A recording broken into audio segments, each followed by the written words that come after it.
لا إله إلا الله وحده لا شريك له له الملك وله الحمد يحيي ويميت وهو على كل شيء قدير ولا حول ولا قوة إلا بالله العلي العظيم استغفر الله العظيم يا لطيف يا كافي يا حفيظ يا شافي الله يا لطيف يا كافي يا حفيظ يا شافي الله يا لطيف يا وافي الله يا كريم أنت الله لا إله إلا الله لا إله إلا الله موجود لا إله إلا الله لا إله إلا الله معبود لا إله إلا الله لا إله إلا الله مقصود لا إله إلا الله لا إله إلا الله عظم لا إله إلا الله دائم لا إله إلا الله لا إله إلا الله سيدنا محمد رسول الله صلى الله عليه وسلم كلمة الحق عليها نحيا وعليها نموت عليها وبها نبعث إن شاء الله تعالى وأنت من الآمنين آمين إن الله وملائكته يصلون على النبي يا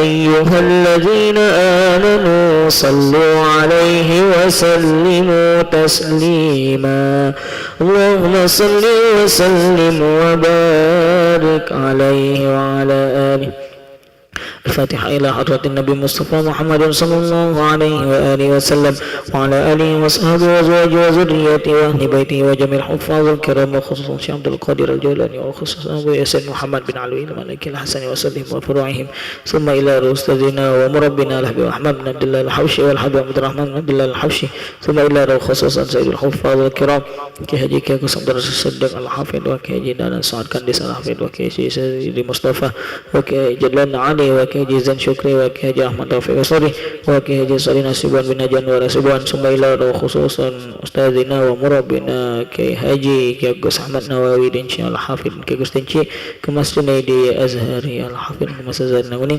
وكهجي مدرس بن محمد صالح وكهجي حسني تمرين داني Habib Mahdi bin Muhammad Syah wa kullum jami'an wa jami'il muslimin wal muslimat wa li kulli natin salihah wa ila hadratin nabi Mustafa Muhammadin sallallahu alaihi wasallam al-Fatiha a'udzu billahi minasy syaithanir rajim bismillahir rahmanir rahim alhamdulillahi rabbil alamin arrahmanir rahim maliki yaumiddin iyyaka na'budu wa iyyaka nasta'in اهدنا الصراط المستقيم صراط الذين أنعمت عليهم غير المغضوب عليهم ولا الضالين آمين أعوذ بالله من الشيطان الرجيم بسم الله الرحمن الرحيم الحمد لله رب العالمين حمدا يوافي نعمه ويكافئ مزيده. يا ربنا لك الحمد كما ينبغي لجلال وجهك الكريم وعظيم سلطانك. آمين. اللهم صل وسلم وبارك على سيدنا محمد الفاتح لما أغلق الخاتم لما سبق ناصر الحق بالحق والهادي إلى صراطك المستقيم. آمين. وعلى آله وصحبه حق قدره ومقداره العظيم. آمين يا الله. اللهم نور قلوبنا بنور هدايتك كما نورت الأرض بنور شمسك أبدا أبدا برحمتك يا أرحم الراحمين. آمين يا اللهم الله. ربنا اغفر لنا ولوالدينا وارحمهم كما ربونا صغارا ولمشايخنا ولجميع المسلمين والمسلمات والمؤمنين والمؤمنات الأحياء منهم والأموات. اللهم إنا نعوذ بك من علم لا ينفع وقلب لا يخشع ودعاء لا يسمع وعمل لا يرفع. آمين. اللهم إنا نسألك موجبات رحمتك وعزائم مغفرتك والسلامة من كل إثم والغنيمة من كل بر والفوز بالجنة والنجاة من النار. اللهم ربنا هب لنا من أزواجنا وذرياتنا قرة أعين واجعلنا للمتقين إماما. آمين يا اللهم الله. اجعلنا وأولادنا وذرياتنا وتلاميذنا وتلميذاتنا من أهل العلم وأهل الخير وأهل القرآن الكريم ولا تجعلنا وإياكم من أهل الجهل والشر والضير. اللهم اجعلنا وإياكم من عبادك الصالحين.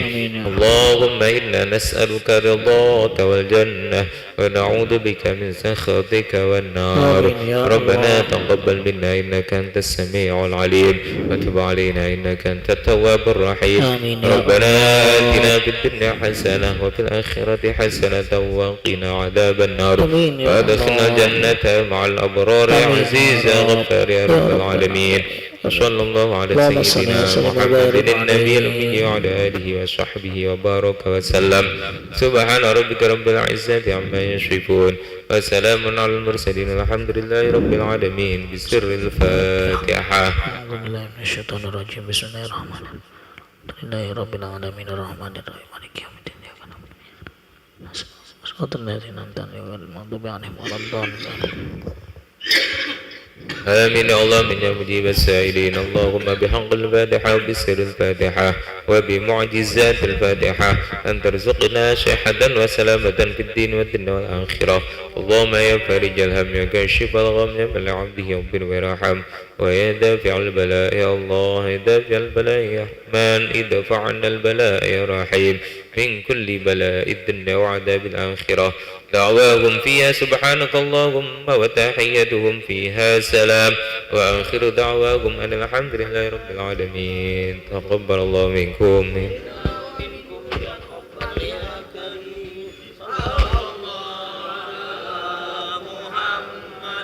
صلى الله عليه وسلم.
Assalamualaikum warahmatullahi wabarakatuh.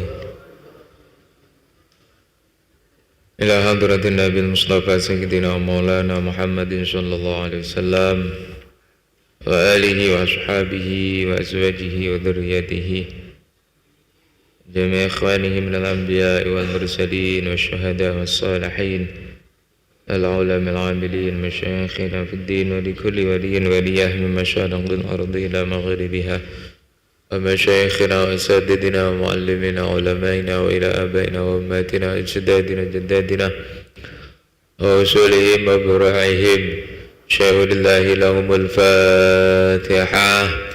A'udzu billahi minasyaitonir rajim. Bismillahirrahmanirrahim. Alhamdulillahi rabbil alamin arrahmanir rahim maliki yaumiddin. Iyyaka na'budu wa iyyaka nasta'in. Ihdinas siratal mustaqim. Siratal ladzina an'amta 'alaihim ghairil maghdubi 'alaihim waladdallin. Amin. Bismillahirrahmanirrahim. Alhamdulillahi rabbil alamin. Wassalatu wassalamu ala asyrafil anbiya'i wal mursalin Sayyidina wa nabiyyina wa habibina wa syafi'ina wa maulana Muhammadin wa ala alihi wa ashabihi ajma'in. Rabbi syrah li sadri wa yassir li amri wa hlul 'uqdatam min lisani yafqahu qawli. Amin ya rabbal alamin.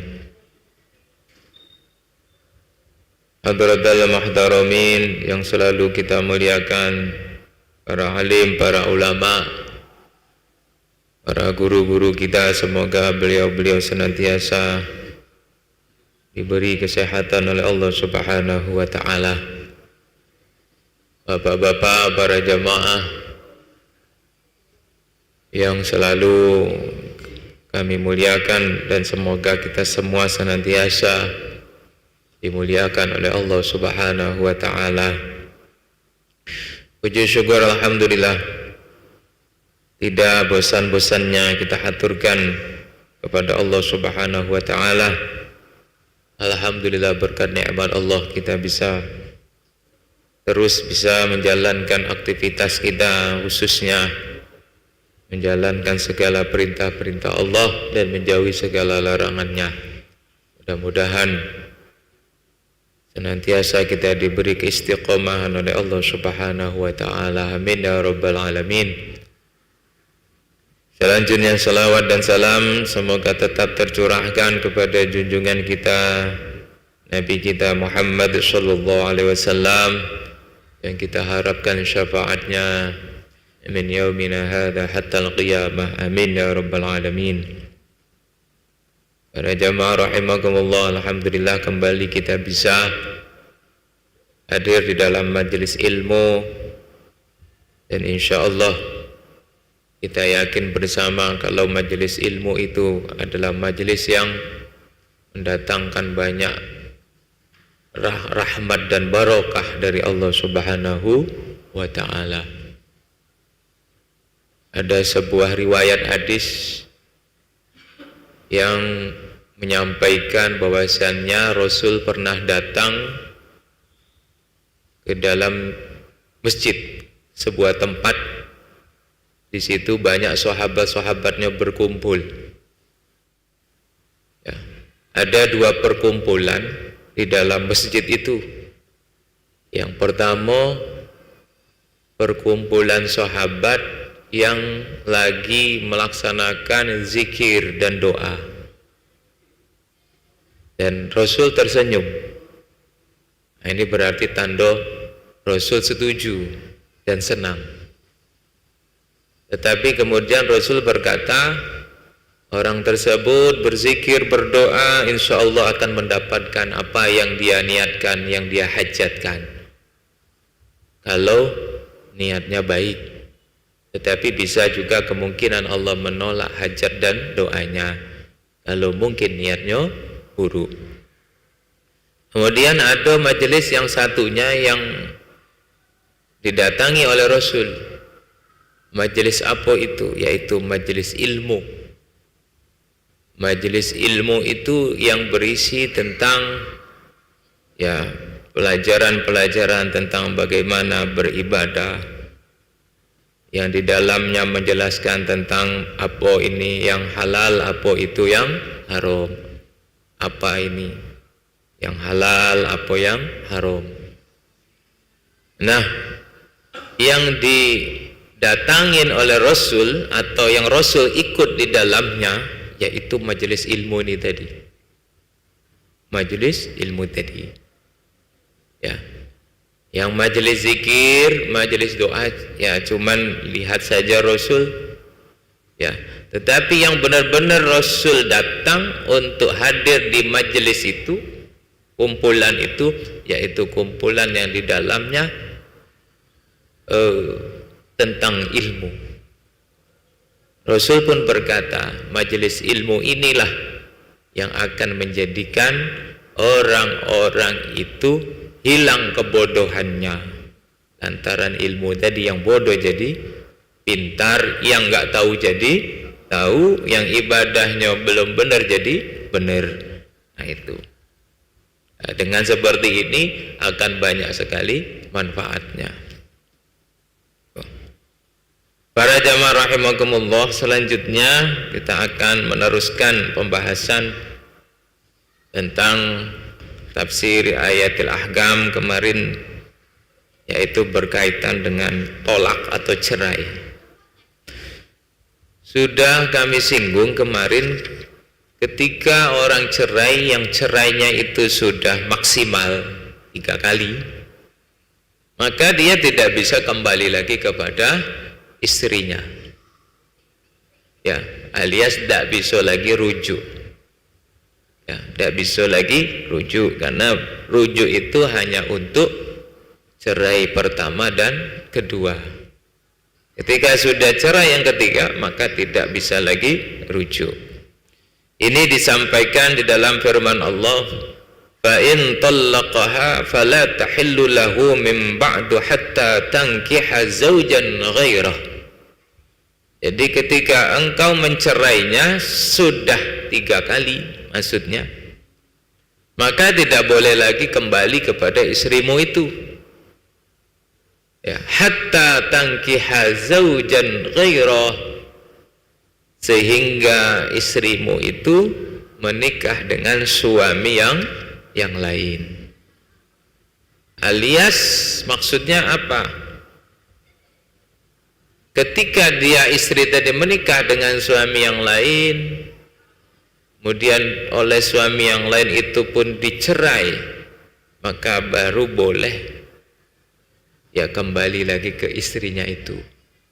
Ya, laki-laki tadi boleh lagi kembali kepada istrinya itu, alias ya dengan nikah baru lagi, bukan dengan rujuk, tetapi dengan nikah baru lagi. Itulah yang disebut di dalam fikih dengan muhallil. Muhallil. Jadi pernikahan, ya, perantara antara suami yang lama dengan dia mau menikah lagi dengan istrinya, itu ada suami yang baru tadi. Nah, suami yang baru ini nikah, ya, kemudian setelah nikah cerai dengan istrinya, maka yang pertama tadi, suami yang pertama kembali lagi kepada istrinya itu.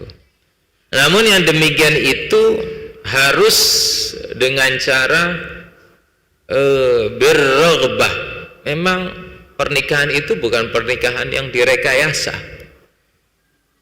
pernikahan yang memang istrinya tadi nikah dengan laki-laki itu atas dasar senang, tahu-tahu rumah tangganya retak, akhirnya cerai. Nah, baru yang suami pertama balian. Jadi bukan karena rekayasa, bukan pernikahan itu dibuat-buat, itu tidak, tetapi memang dengan alamiah perjalanannya, ya. Sehingga ketika ada sebuah pernikahan tadi yang direkayasa atau yang disebut dengan muhallil, muhallil itu maksudnya apa? Ada suami istri cerai 3, sudah akhirnya suaminya tidak bisa balik lagi dengan istrinya. Ujung-ujungnya mungkin ada laki-laki lain, mungkin itu disuruh atau direkayasa, suruh nikah dengan istrinya tadi. Nah itu seperti direncanakan atau dibuat-buat. Menikah, kemudian menikah, setelah itu dicerai. Sebenarnya tidak cukup menikah. Menikah, kemudian berhubungan. Bukan cuma nikah baik, bukan cuma akad baik, tetapi syaratnya berhubungan. Ya sudah berhubungan suami istri, kemudian baru dicerai. Ya kemudian suami yang pertama tadi kembali lagi kepada istrinya. Maka yang kalau direncanakan seperti itu, ulama berbeda pendapat. Bahkan sebagian ulama mengharamkan, ya, dan mengatakan pernikahan itu tidak sah. Nah di sini dibahas tentang pernikahan muhallil itu. Nah, jadi disebut dengan pernikahan muhallil. Ya.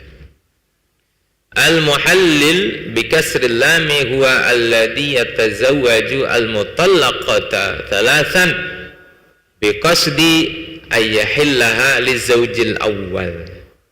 Jadi muhallil itu adalah laki-laki yang menikah dengan seorang perempuan yang dicerai 3 tadi, dengan tujuan menikah itu agar suami yang pertama bisa kembali lagi kepada istrinya tadi. Jadi tujuannya itu. Tuh. Maka gimana hukumnya? Wa qad ikhtalafal ulama fi nikahil muhallil. Ini ulama berbeda pendapat. Ya tentang nikah muhallil ini tadi. Fa dhahaba jumhur ya Malikun wa Ahmad wa Syafi'i wa Thawri ila anna nikaha batilun wa la tahillu lizawjil awal. Menurut mayoritas ulama, ini mulai dari Imam Malik, Imam Ahmad, Imam Syafi'i, Imam Thawri, ya.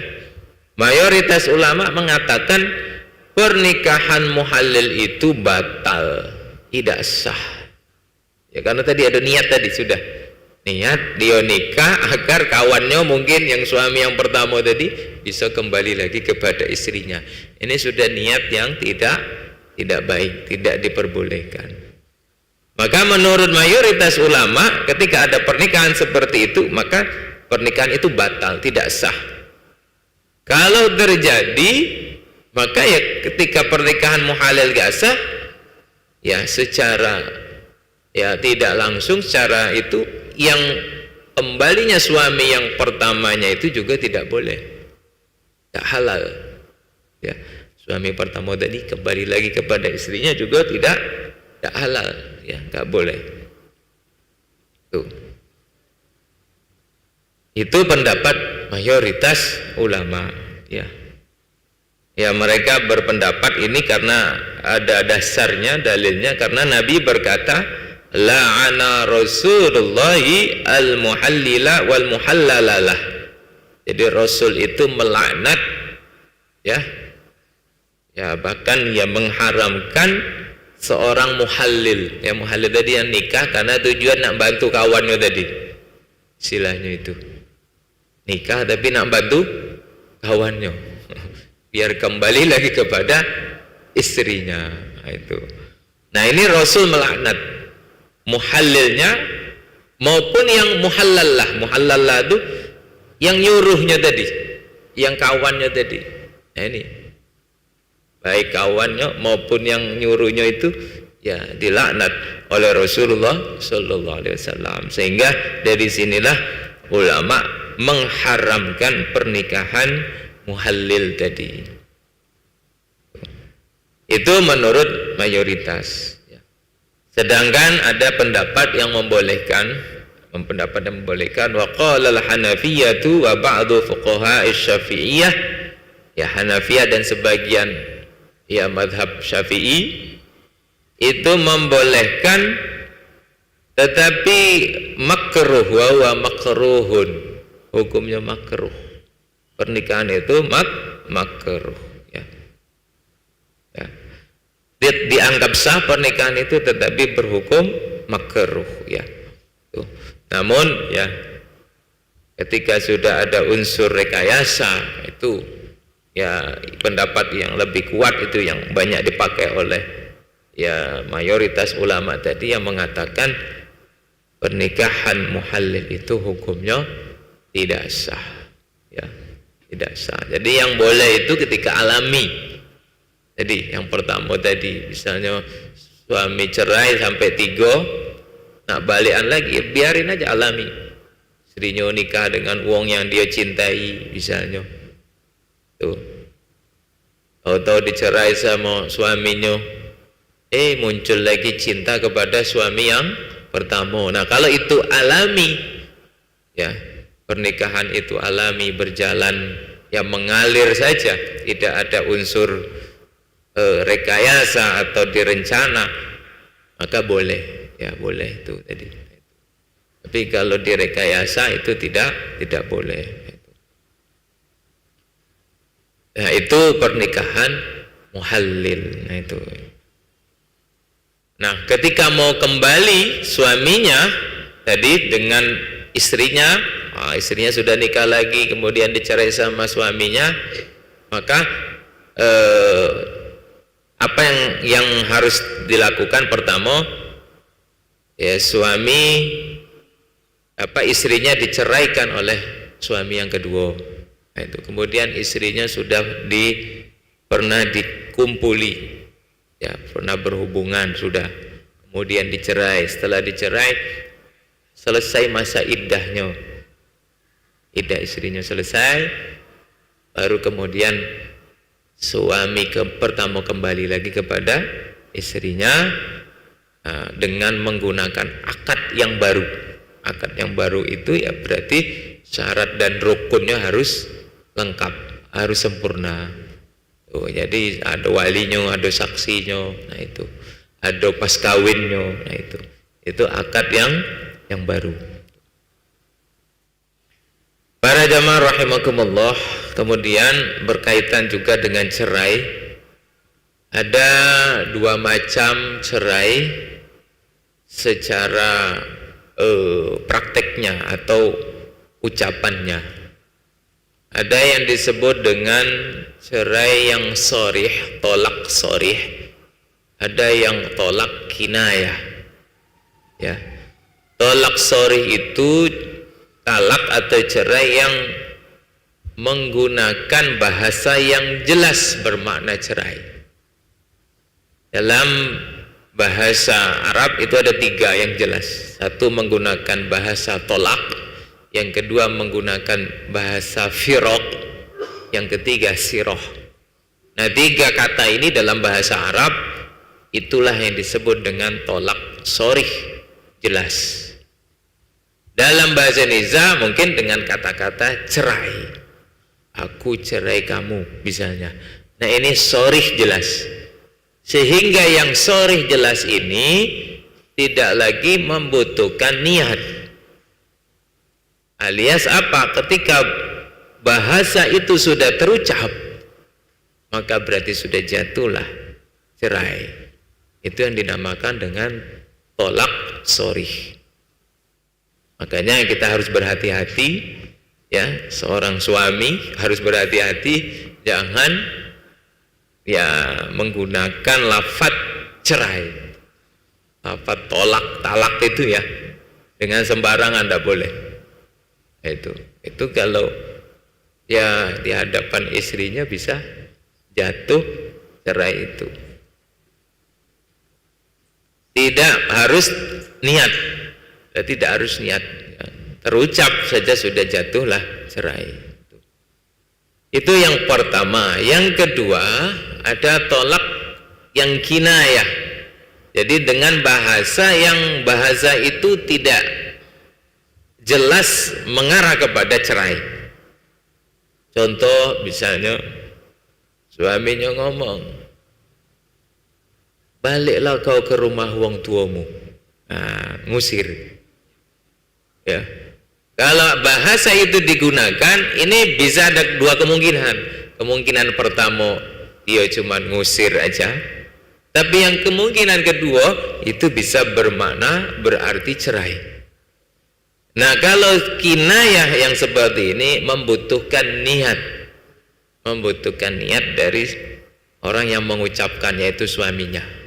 Jadi ketika suami berkata seperti itu dalam hatinya mencerai istrinya, maka jatuhlah cerai. Jatuhlah cerai. Itu.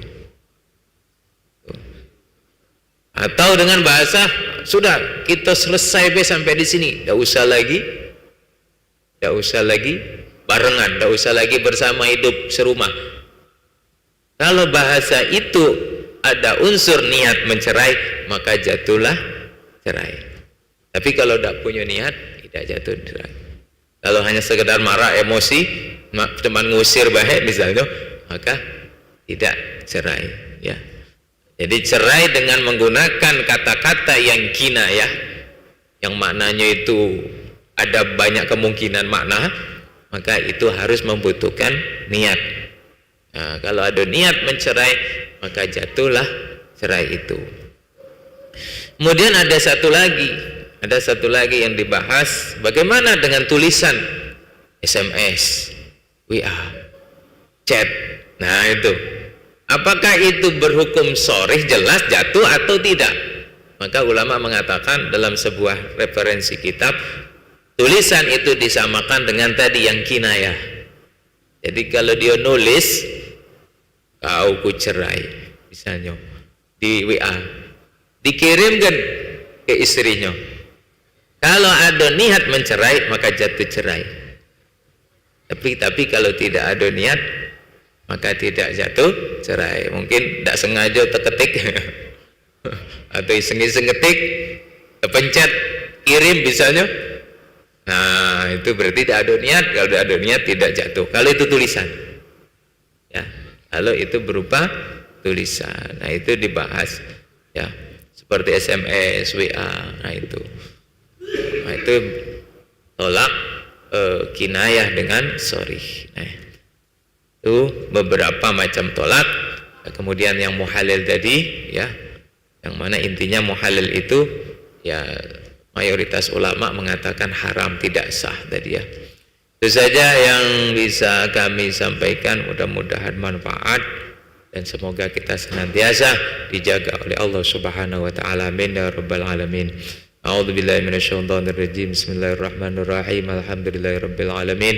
Allahumma shalli wa sallim wa barik ala sayyidina Muhammad ya karim. Allahumma ij'al jam'ana hadza jam'an marhuma wa tafarraqana min ba'di tafarruqan mubarakan ma'suma. Rabbana taqabbal minna innaka antas samiul alim wa tub 'alaina innaka antat tawwabur rahim. Rabbana atina fid dunya hasanah wa fil akhirati hasanah wa qina adzabannar.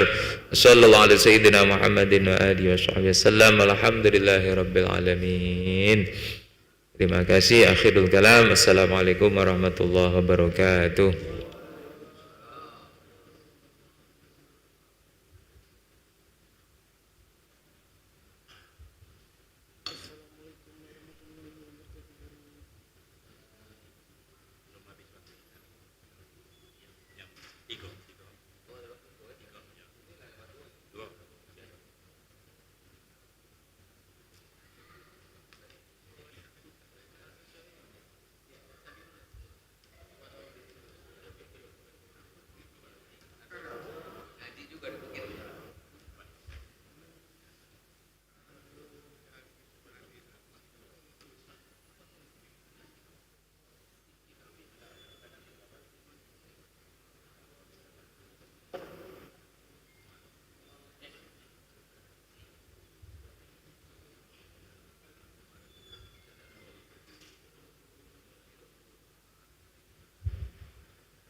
Allahu Akbar,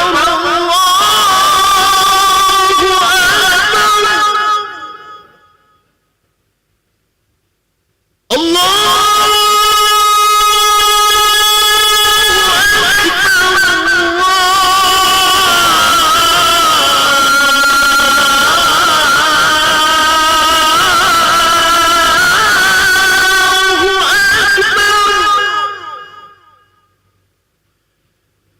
أشهد أن لا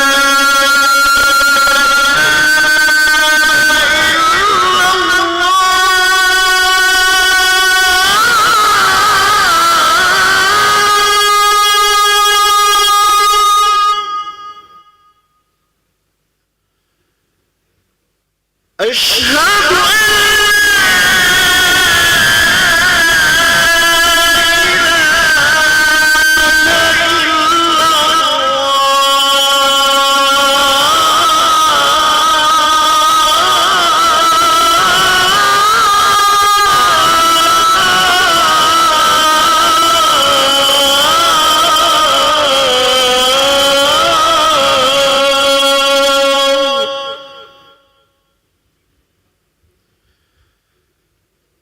أشهد أن محمدًا رسول الله.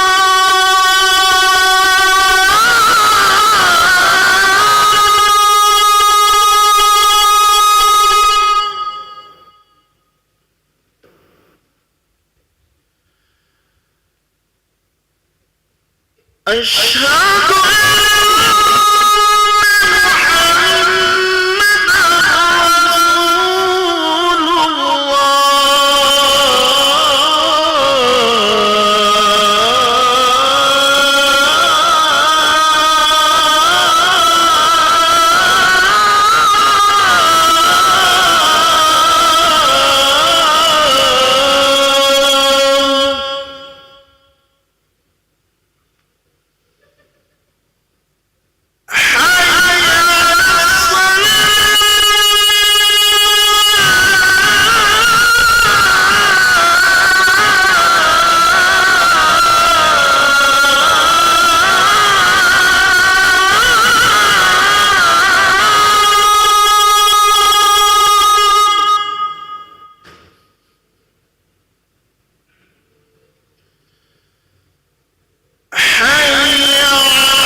Allahu Akbar,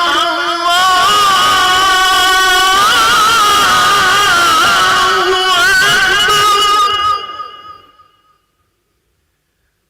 La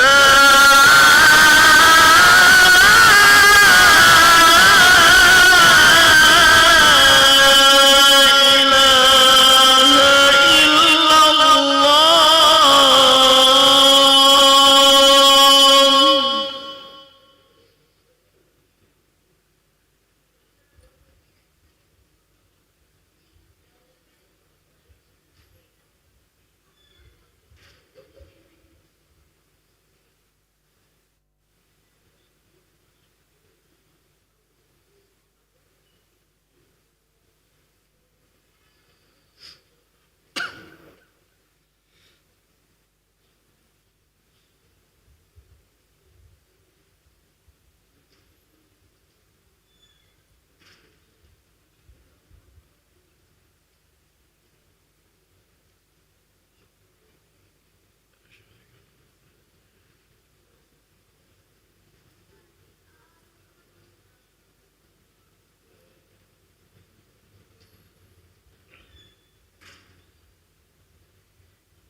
Bismillahirrahmanirrahim. Assalamualaikum warahmatullahi wabarakatuh. Alhamdulillahirabbil alamin. Allahumma shalli ala sayyidina Muhammad wa ala ali sayyidina Muhammad. Amma ba'du. Jemaah salat Isya yang dirahmati Allah Subhanahu wa taala, selamat datang, ahlan wa sahlan wa marhaban bi hudurikum fil Masjid Sultan Mahmud berada di Jaya Krama Palembang. Hari ini hari Senin tanggal 22 Rabiul Akhir 1447 Hijriah bersama dengan 13 Oktober 2025 Miladiah. Mari bersama kita melaksanakan salat Isya berjamaah. Adapun salat bertugas pada hari ini telah kita dengarkan kewenangan azan oleh muazzin Al-Ustadz Sabirin Agusci dan salat Isya akan diimami oleh Al-Ustadz Thomas Abdurrahman Huzaifi Al-Hafiz. Untuk ketertiban dan kenyamanan dalam beribadah, jamaah diharapkan untuk tidak mengaktifkan handphonenya dan barang-barang milik jamaah harap dijaga sendiri atau dititipkan pada tempat yang telah kami sediakan. Serta akan menghimbau kepada para jamaah untuk berniat itikaf ketika memasuki masjid dan dapat mengikuti rangkaian zikir dan doa bersama imam sampai selesai. Demikianlah hadapun alami atas perhatiannya kami pengurus Masjid Sultan Mahmud berada di Jaya Krama Palembang mengucapkan terima kasih. Selamat menunaikan salat Isya berjamaah. Semoga Allah Subhanahu wa taala menerima amal ibadah kita. Amin ya rabbal alamin. Wallahul muwaffiq ila aqwamit thoriq. Wassalamualaikum warahmatullahi wabarakatuh. Waalaikumsalam.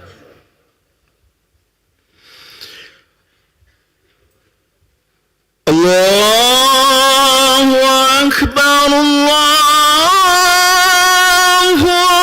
akbar. Asyhadu an la ilaha illallah. Asyhadu anna Muhammadar Rasulullah. حي على الصلاة حي على الفلاح قد قامت الصلاة قد قامت الصلاة الله أكبر الله أكبر الله أكبر الله أكبر لا إله إلا الله الله سيدنا محمد رسول الله صلى الله عليه وسلم. صوف أقيموا صفوفكم فإن تسوية الصفوف من تمام الصلاة يرحمكم الله. رب اجعلنا مقيم الصلاة ومن ذريتنا ربنا وتقبل دعاء. بسم الله الرحمن الرحيم. قل أعوذ برب الناس ملك الناس إله الناس من شر الوسواس الخناس الذي يوسوس في صدور الناس من الجنة والناس وإنه لا حول ولا قوة إلا بالله العلي العظيم. ربي أعوذ بك من همزات الشياطين وأعوذ بك رب أن يحضرون. الله تعالى صلي فرض العشاء 4 ركعات مستقيم أداء إماما لله تعالى. الله أكبر.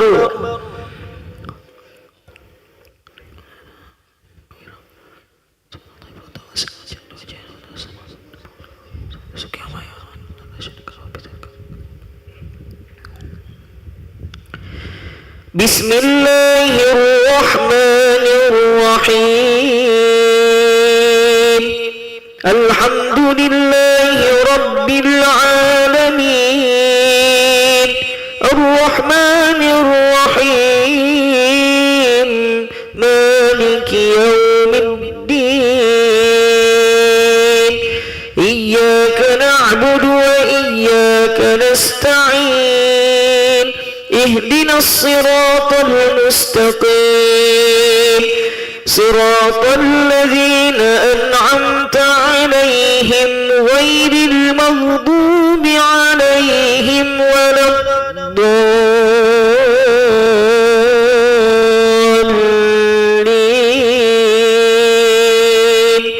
آمين.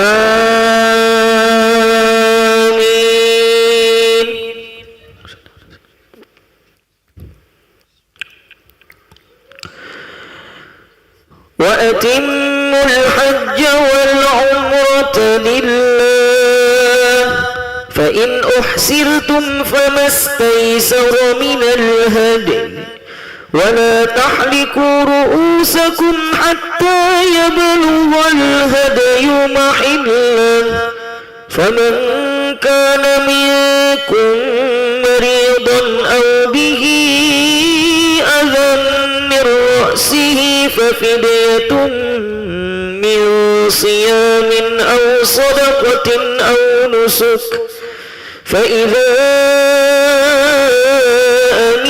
أمنتم فمن تمتع بالعمرة إلى الحج فما استيسر من الهدي فمن لم يجد فصيام 3 أيام في الحج و7 إذا رجعتم تلك 10 كاملة ذلك لمن لم يكن أهله حاضر المسجد الحرام واتقوا الله واعلموا أن الله شديد العقاب الحج أشهر معلومات فمن فرض فيهن الحج فلا رفث ولا فسوق ولا جدال في الحج وما تفعلوا من خير يعلمه الله وتزودوا فإن خير الزاد التقوى واتقون يا أولي الألباب ليس عليكم جناح أن تبتغوا فضلا من ربكم فإذا أفضتم من عرفات فاذكروا الله عند المشعر الحرام واذكروه كما هداكم وإن كنتم من قبله لمن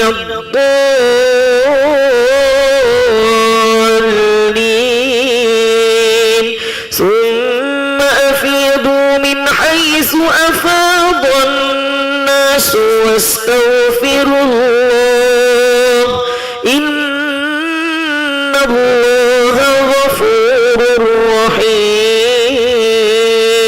رحيم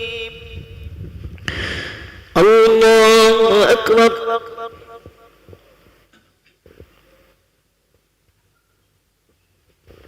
سمع الله لمن حمده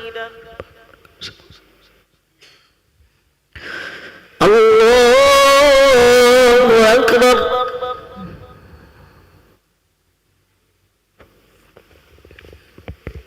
الله أكبر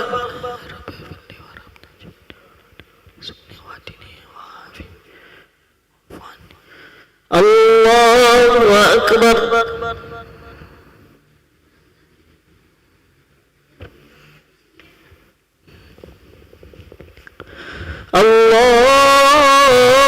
الله أكبر بسم الله الرحمن الرحيم الحمد لله رب العالمين الرحمن الرحيم مالك يوم الدين إياك نعبد وإياك نستعين اهدنا الصراط المستقيم صراط الذين أنعمت عليهم غير المغضوب عليهم ولا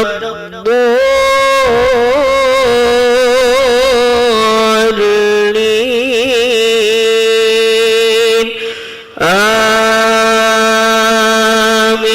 آمين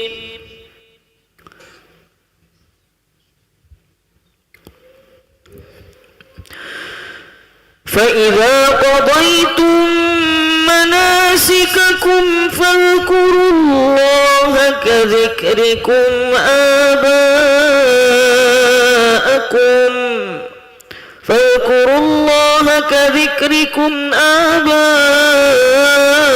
آباءكم أو أشد ذكرا فمن الناس من يقول ربنا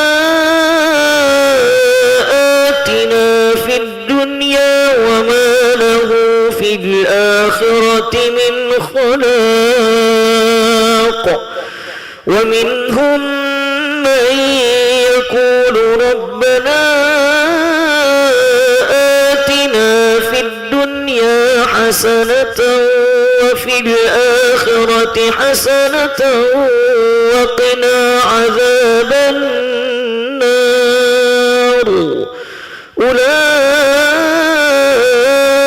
لهم نصيب مما كسبوا والله سريع الحساب. الله أكبر.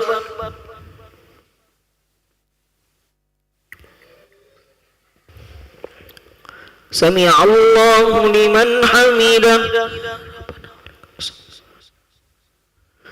الله أكبر.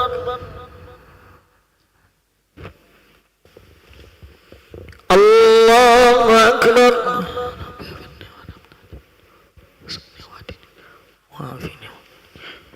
الله أكبر.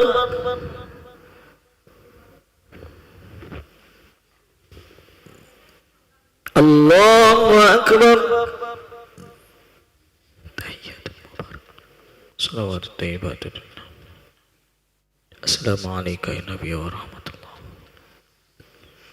السلام علينا وعلى عباد الله الصالحين. أشهد أن لا إله إلا الله. اللهم صل على سيدنا محمد وعلى آله وسلم. الله أكبر. بسم الله الرحمن الرحيم. الحمد لله رب العالمين. إياك نعبد وإياك نستعين. صراط الذين أنعمت عليهم غير المغضوب عليهم ولا الضالين. آمين. الله أكبر.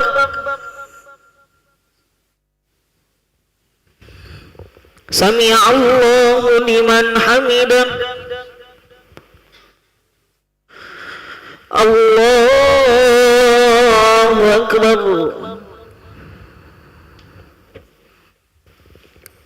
الله أكبر.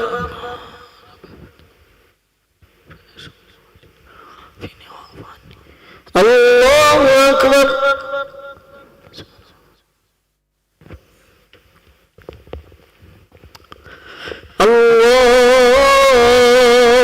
الله أكبر.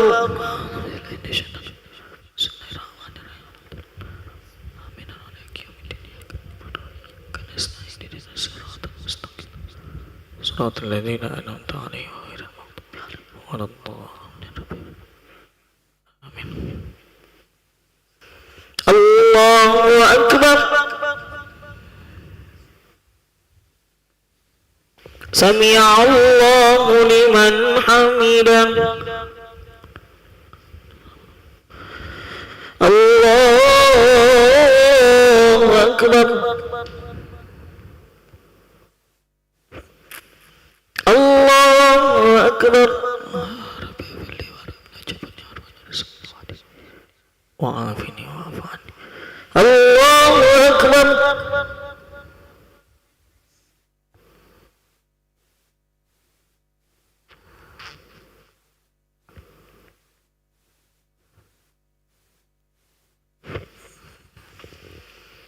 الله أكبر. تحيات المباركة. السلام عليك يا نبي ورحمة الله. السلام علينا وعلى عباد الله. أشهد أن لا إله إلا الله.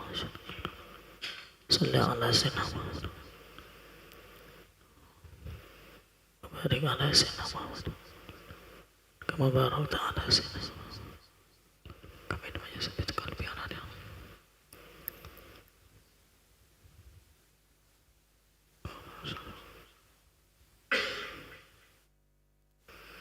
السلام عليكم ورحمة الله. السلام عليكم ورحمة الله. نعوذ بك من سخطك والنار. استغفر الله العظيم. استغفر الله العظيم الذي لا إله إلا هو الحي القيوم وأتوب إليه. استغفر الله العظيم الذي لا إله إلا هو الحي القيوم وأتوب إليه. استغفر الله العظيم الذي لا إله إلا هو الحي القيوم وأتوب إليه. لا إله إلا الله وحده لا شريك له، له الملك وله الحمد يحيي ويميت وهو على كل شيء قدير. لا إله إلا الله وحده لا شريك له، له الملك وله الحمد يحيي ويميت وهو على كل شيء قدير. لا إله إلا الله وحده لا شريك له، له الملك وله الحمد يحيي ويميت وهو على كل شيء قدير. اللهم اجرنا من النار، اللهم اجرنا من النار، اللهم اجرنا من النار، اللهم اجرنا من النار، اللهم اجرنا من النار، اللهم اجرنا من النار، اللهم اجرنا من النار سالمين. اللهم أنت السلام ومنك السلام وإليك يعود السلام، فحينا ربنا بالسلام وادخلنا الجنة دار السلام. تباركت ربنا وتعاليت يا ذا الجلال والإكرام. أعوذ بالله من الشيطان الرجيم. بسم الله الرحمن الرحيم. الحمد لله رب العالمين الرحمن الرحيم مالك يوم الدين. إياك نعبد وإياك نستعين. اهدنا الصراط المستقيم صراط الذين أنعمت عليهم غير المغضوب عليهم ولا الضالين. آمين. وإلهكم إله واحد لا إله إلا هو الرحمن الرحيم. الله لا إله إلا هو الحي القيوم لا تأخذه سنة ولا نوم، له ما في السماوات وما في الأرض. من ذا الذي يشفع عنده إلا بإذنه، يعلم ما بين أيديهم وما خلفهم ولا يحيطون بشيء من علمه إلا بما شاء. وسع كرسيه السماوات والأرض ولا يؤوده حفظهما وهو العلي العظيم. بسم الله الرحمن الرحيم. قل هو الله أحد الله الصمد لم يلد ولم يولد ولم يكن له كفوا أحد. بسم الله الرحمن الرحيم. قل هو الله أحد الله الصمد لم يلد ولم يولد ولم يكن له كفوا أحد. بسم الله الرحمن الرحيم. قل هو الله أحد الله الصمد لم يلد ولم يولد ولم يكن له كفوا أحد. يا ربي يا ربنا يا معبود سبحان الله سبحان الله سبحان الله سبحان الله سبحان الله سبحان الله سبحان الله سبحان الله سبحان الله سبحان الله سبحان الله سبحان الله سبحان الله سبحان الله.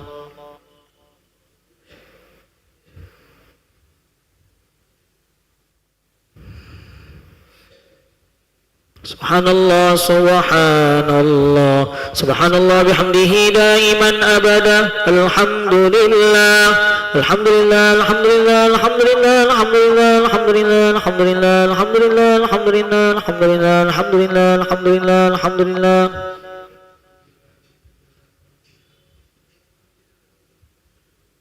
الحمد لله الحمد لله الحمد لله الحمد لله الحمد لله الحمد لله الحمد لله الحمد لله الحمد لله الحمد لله الحمد لله.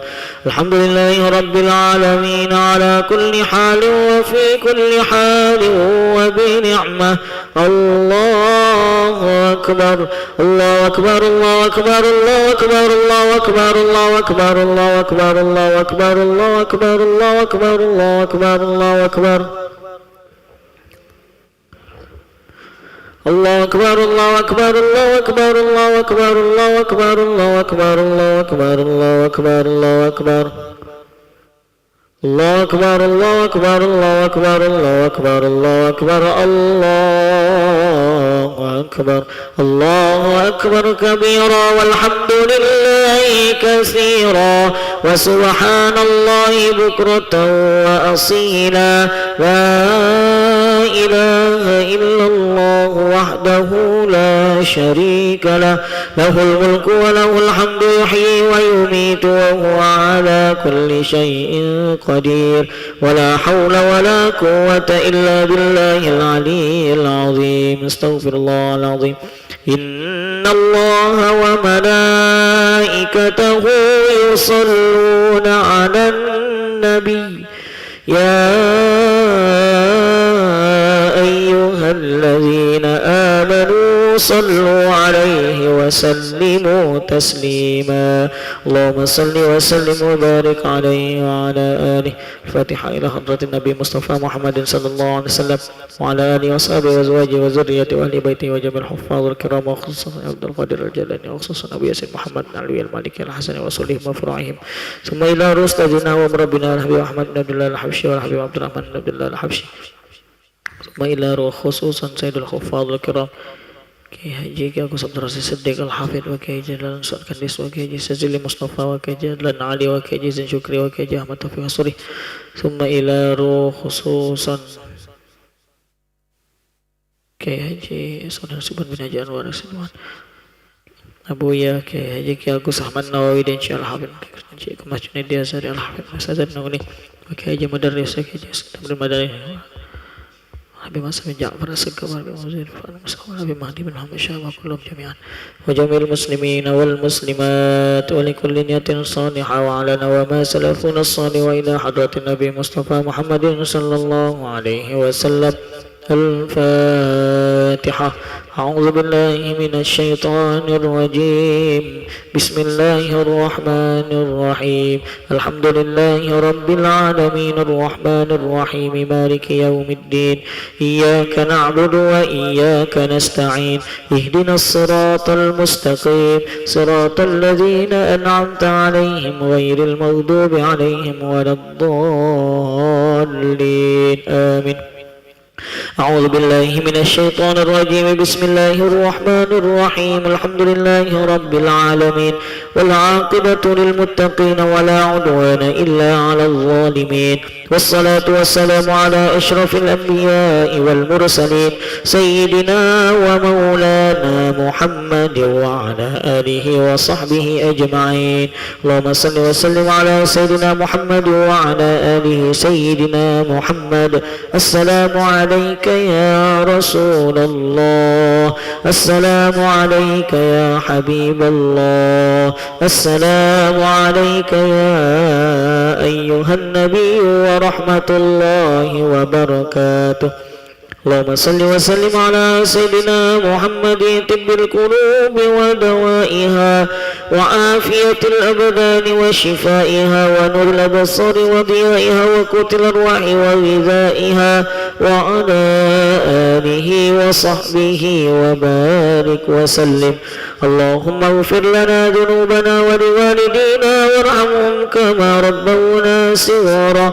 ولجميع المؤمنين والمؤمنات والمسلمين والمسلمات الأحياء منهم والأموات برحمتك يا أرحم الراحمين اللهم إنا على ذكرك وشكرك وحسن عبادتك ربنا ظلمنا أنفسنا وإن لم تغفر لنا وترحمنا لنكونن من الخاسرين لا إله إلا أنت سبحانك إنا كنا من الظالمين اللهم يا من لا يشغله سمع عن سمعي ويا من لا تولته كثرة المسائل ويا من لا يتبرم بإلحاح عباده ملحين عليه ذقنا برد رحمتك وكرم استجابتك يا أرحم الراحمين اللهم ربنا أنزل علينا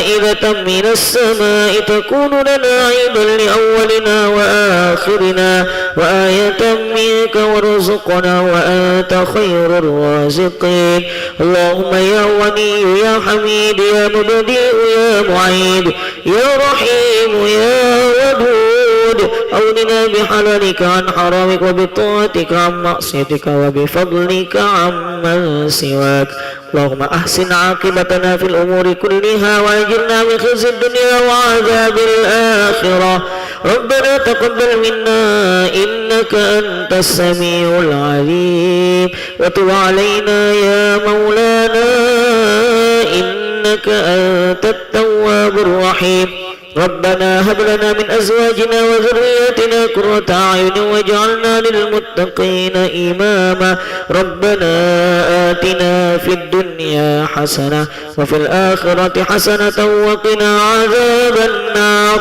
وادخلنا الجنة مع الأبرار برحمتك يا عزيز يا غفار يا رب العالمين وصلى الله على سيدنا محمد النبي الأمي وعلى آله وصحبه أجمعين سبحان ربك رب العزة عما يصفون وسلام على المرسلين والحمد لله رب العالمين بسر الفاتحة